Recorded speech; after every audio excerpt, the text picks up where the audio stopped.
It's good to have you once again on African Free Press Television for the news at dusk.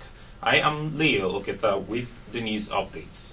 The Supreme Court has suspended proceedings at the Code of Conduct Tribunal pending the conclusion of an appeal filed by the Senate President Dr. Bukola Saraki at the Apex Court.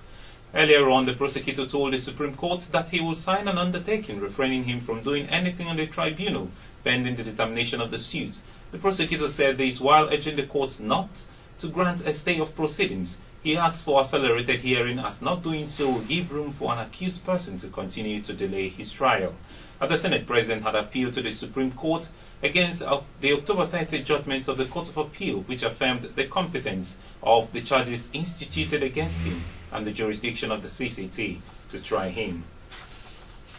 An assassination attempt on the caretaker committee chairman of Wukari local government area, Daniel Aguyo, has been thwarted by the police in Taraba State, Nigeria's northeast region. The Taraba State Police Commissioner, Shaba Alkali, made the disclosure while briefing reporters on the security situation in the state after the election tribunal judgment that sparked off protests in some parts of the state. Mr. Alkali explained that two suspects were apprehended in the premises of the LGA boss in an attempt to kill him following a tip-off by some informants. And a group under the umbrella of Buhari Network of Friends, BNF, has declared that it has mobilized 6,000 of its members across the state to muster support for Governor Dixon, who is seeking re-election come December 5, 2015. BNF, led by its leaders, namely Chris Otobo, who is the state coordinator, Lisa Tokumbo, who is the publicity secretary, Chief David Owefa, disclosed that of all the aspirants jostling for the number one seat in the state, the incumbent governor has the best credentials. And quite interestingly, the House of Representatives today was forced to adjourn plenary abruptly due to an offensive order which pervaded the chamber from poor sanitary facilities including stinking toilets, a leaking roof, and lack of water. The overpowering stench made the environment unconducive following non-availability of water to take care of the toilets. Deputy Speaker Suleiman Yusuf Lassun, who presided at plenary, adjourned sitting till November 17 to allow an overhaul of the place, even as he assured his colleagues that the House Services Committee was handling the situation.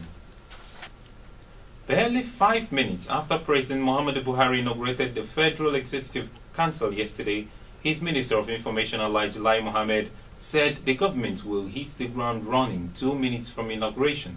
He said this at the presidential villa while fielding questions from newsmen on over 5 months wasted by the All Progressive Congress-led government in looking for suitable candidates for the jobs. Buhari administered the oath of office on 36 ministers who are now in charge of 24 ministries, with no minister left out in the sharing of portfolios. And African Free Press has unconfirmed report indicating that the former president of Liberia, Dr. Charles Taylor, may have died in prison today in Holland. The late warlord reportedly died of heart attack. Taylor, first former head of state to be convicted of war crimes since World War II, was sentenced to 50 years in prison in May 2012 by an international court in The Hague, Netherlands.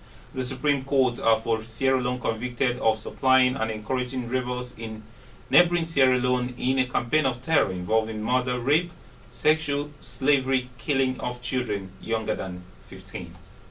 And that's the news for you on African Free Press Television. For more stories, please do visit our website at www.africanfreepress.com. Follow us on Twitter at African Free Press, like our Facebook page at African Free Press, and subscribe to our YouTube channel at African Free Press. From me, Leo Oketa, and the whole team in the studio, it's a very good evening to you. Do enjoy the rest of your night.